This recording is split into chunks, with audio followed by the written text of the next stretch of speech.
The wagon stops. The family steps down onto an ocean of grass that stretches to the horizon in every direction. No trees, no stone outcrops, no shelter of any kind. Just wind, sky, and an endless plain that offers nothing to build with. It's 1863. The Homestead Act has just opened millions of acres of prairie to settlement. The promise is simple. Claim 160 acres, build a dwelling, live on the land for 5 years, and it's yours. But there's a catch. You have 6 months to construct a house, and the nearest timber is 60 miles away. Winter is coming. Temperatures will drop to 20 below zero. The wind will blow without obstacle across 1,000 miles of open grassland. A thin canvas tent won't survive it. Neither will you. So the homesteader does something that seems impossible. He doesn't build up. He builds down. He takes a spade, finds a south-facing hillside, and begins to dig directly into the earth itself. This is the story of the Great Plains Dugout, an underground shelter that kept American pioneers alive in one of the most hostile environments on the continent. It's a story about what happens when law, landscape, and desperation collide, and it reveals how humans, when stripped of every conventional building material, can engineer survival from nothing but soil and grass. The problem begins 90 years earlier, long before the first homesteader crosses the Mississippi. For most of the 19th century, the Great Plains were considered uninhabitable. Explorers call it the Great American Desert. Maps label it a wasteland. The land is too dry for Eastern farming methods. There are no navigable rivers, and crucially, there are no trees. In the forested East, settlers build log cabins, and in regions with stone, they construct fieldstone houses. But at the 100th meridian, the invisible line where annual rainfall drops below 20 inches, both materials vanish. The virgin prairie is nothing but grass, soil, and wind. For decades, the land has remained uninhabited by American settlers. Then, in 1862, President Lincoln signed the Homestead Act, and this changed everything. It offered land ownership to anyone willing to work it. No wealth required, no aristocratic lineage needed, just labor, time, and the construction of a dwelling. The act creates an immediate architectural crisis, with thousands of families pouring onto the plains with wagons full of tools, seed, and hope. They arrive in spring or summer, ready to plow and plant. But the law is clear. You must have a house within 6 months, or you lose your claim. A homesteader scans the horizon. If he's lucky, he might find a thin line of cottonwood trees along a distant creek bed. But hauling logs by wagon from 60 miles away takes weeks. The cost of milled lumber, transported by rail to the nearest depot and then by wagon to the claim, often exceeds the family's entire savings.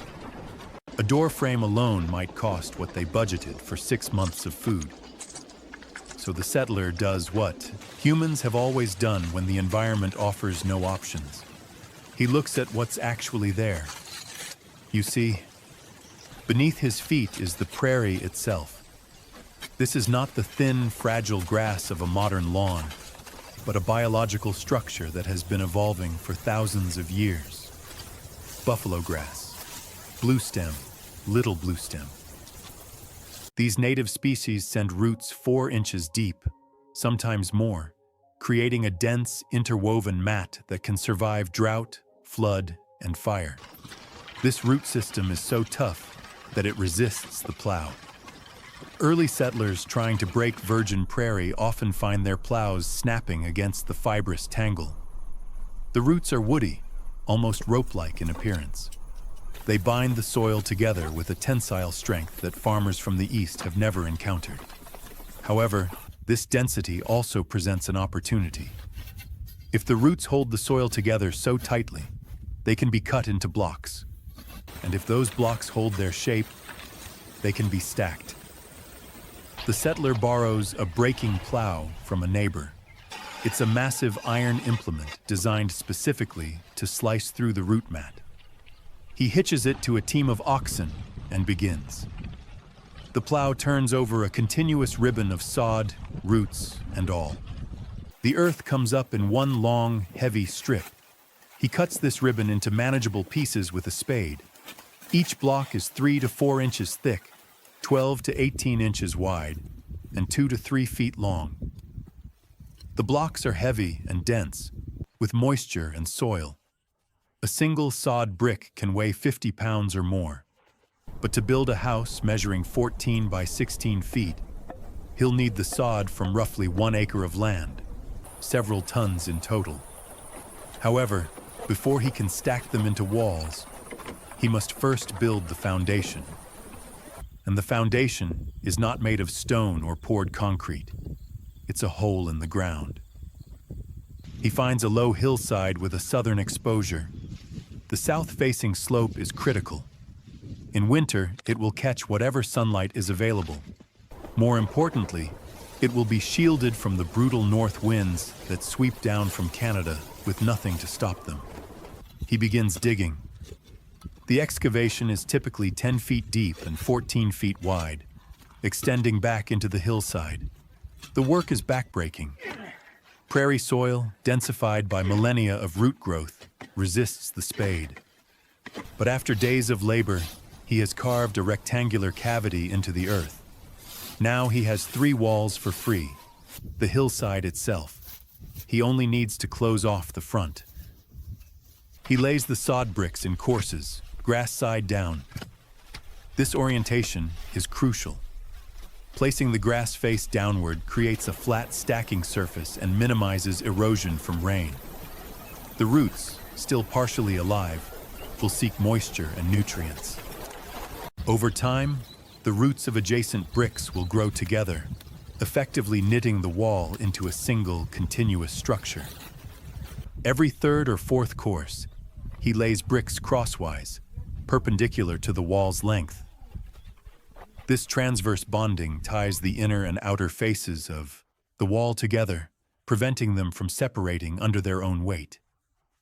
The front wall rises slowly, 2 sods thick, then 3.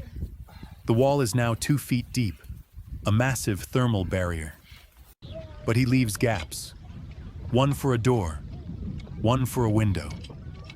These openings are framed with precious lumber, often the only wood in the entire structure. A single window, with its glass pane and wooden sash, might represent a month's wages. He spaces thin wooden poles across the top of the dugout to support the roof, then lays more sod bricks over them, grass side up this time, so that the roots will anchor into the wooden frame. The roof, when finished, weighs approximately 3 tons. The dugout is complete. From the outside, it's nearly invisible. Just a low earthen mound with a door and a single small window facing south. From the inside, it's a cave.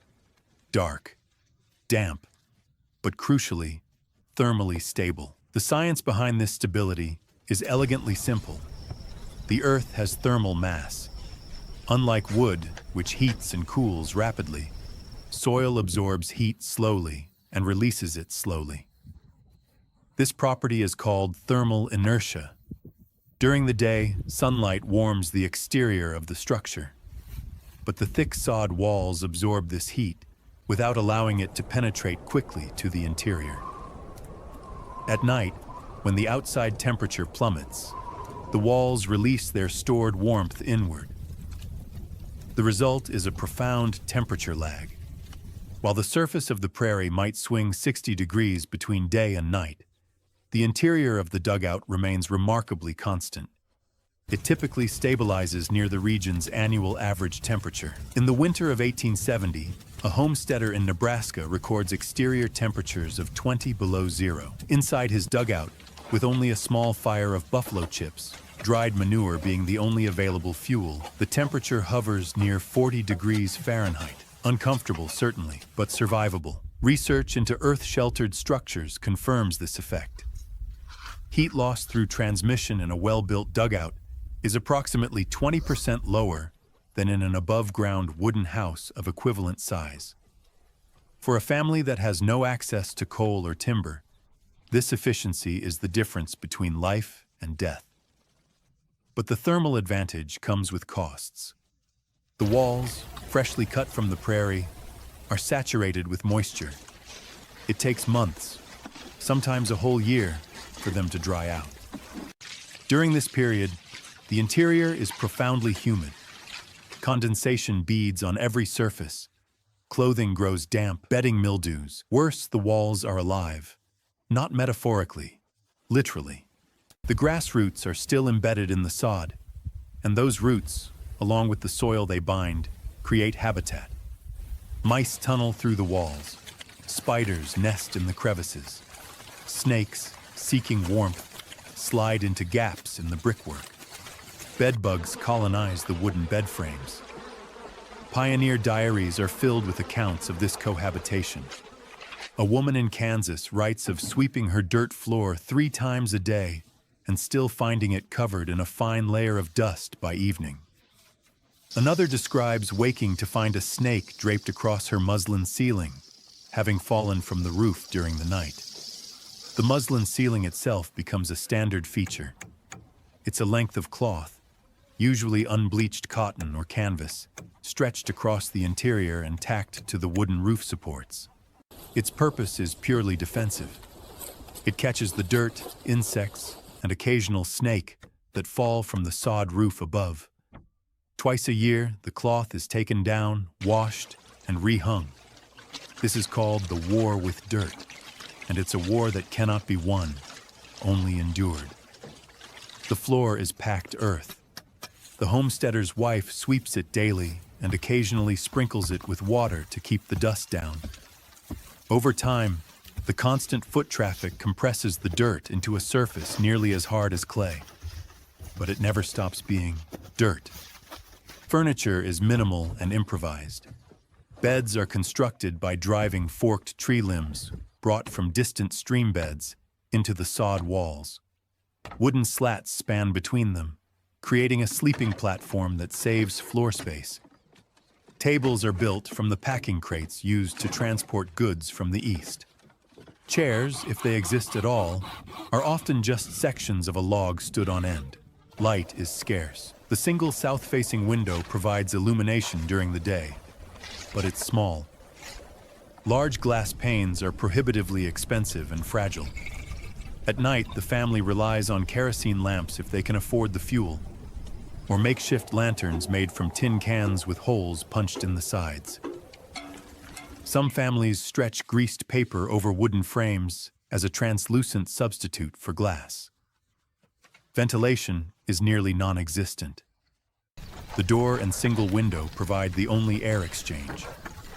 Smoke from the cooking fire, along with buffalo chips, produces a choking, acrid smoke that has nowhere to go but out through the door or the gaps around the window frame. Inhabitants live in a permanent haze. Medical science of the 1860s blamed this bad air for disease. The prevailing miasma theory posits that illness is transmitted through foul-smelling vapors emanating from decomposing matter. Public health regulations in cities require high ceilings, at least 10 feet, to allow contaminated air to rise above the inhabitants. In a dugout, such a ceiling height is structurally impossible.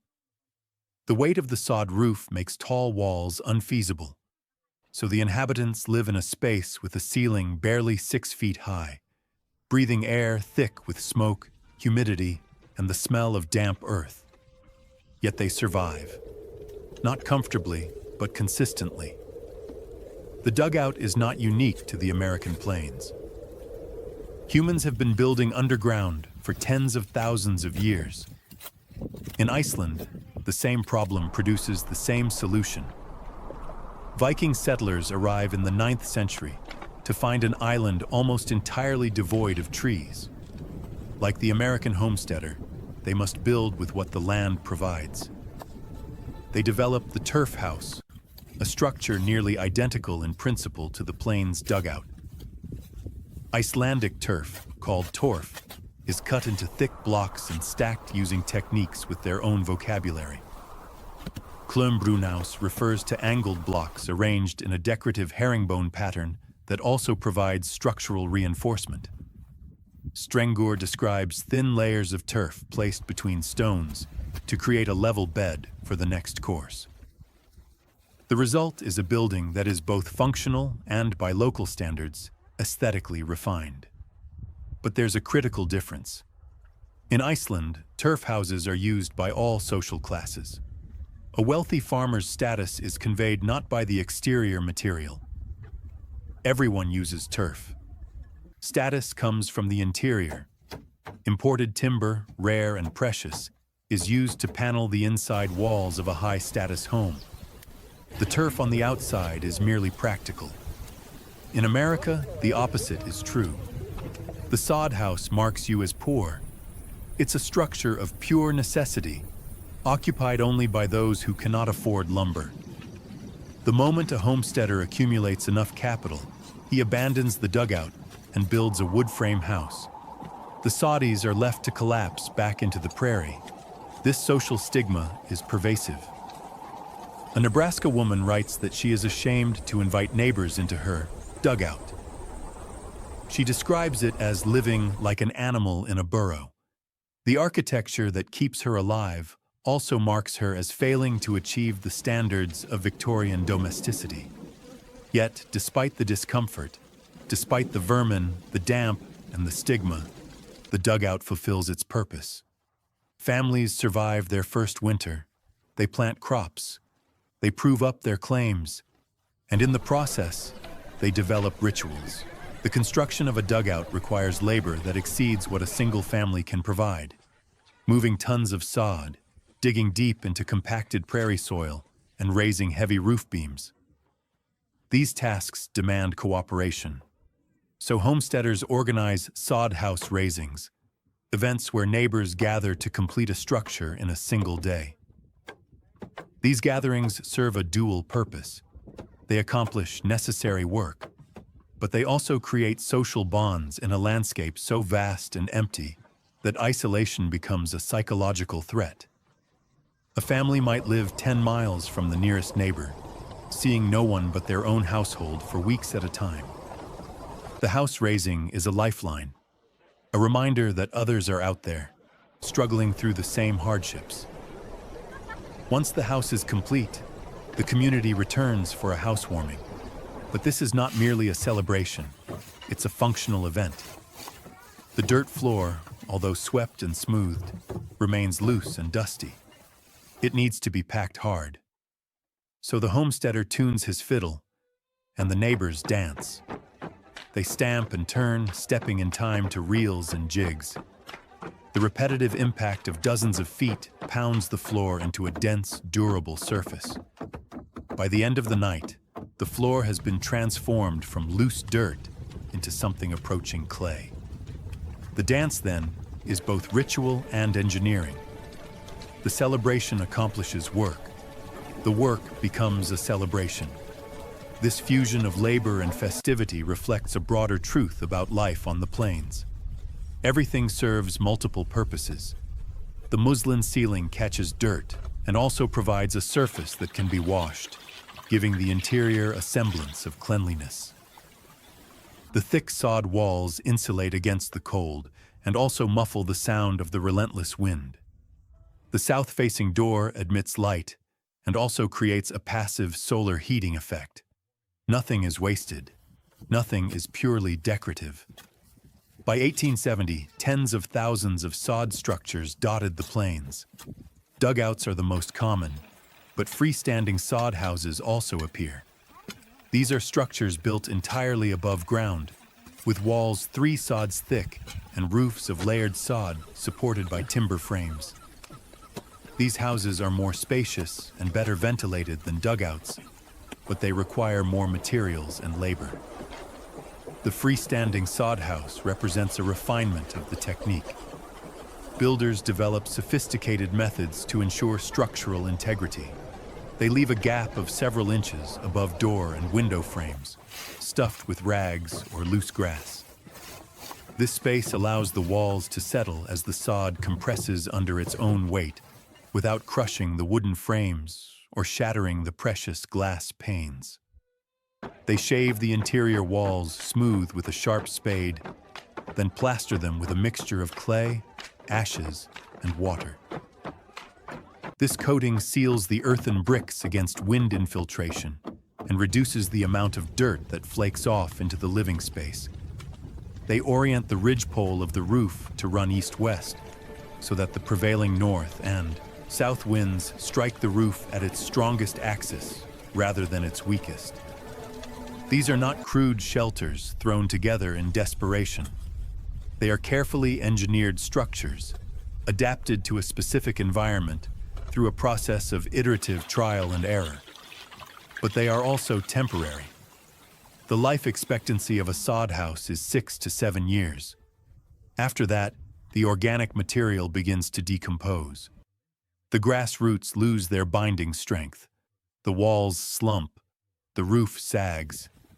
Repairs become constant and eventually futile.